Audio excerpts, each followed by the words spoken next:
যুক্তরাষ্ট্রের আসন্ন প্রেসিডেন্ট নির্বাচনকে কেন্দ্র করে প্রথম মুখোমুখি বিতর্কে অংশ নিয়েছেন বর্তমান প্রেসিডেন্ট জো বাইডেন ও সাবেক প্রেসিডেন্ট ডোনাল্ড ট্রাম্প।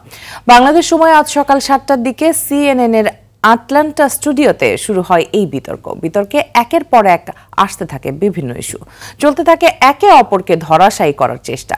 ফারুক হোসেনের রিপোর্ট। নগদের কাছে সব গ্রাহকই প্রিয়, তাই তো সারা দেশে ক্যাশ আউট চার্জ সব।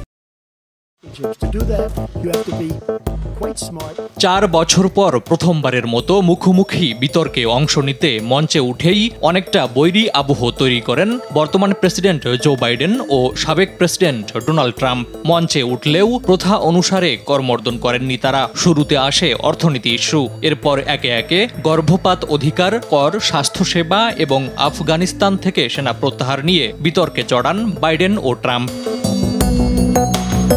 নির্বাচনে ডেমোক্র্যাট প্রার্থী বাইডেন ইসরায়েল গাজা যুদ্ধ নিয়ে প্রশ্নের মুখোমুখি হন। উত্তরে বাইডেন বলেন, একমাত্র হামাসই এই যুদ্ধের অবসান চায় না, হামাসকে নির্মূল করতে হবে উল্লেখ করে বাইডেন ইসরায়েলের প্রতি তার জোরালো সমর্থন পুনর্ব্যক্ত করেন।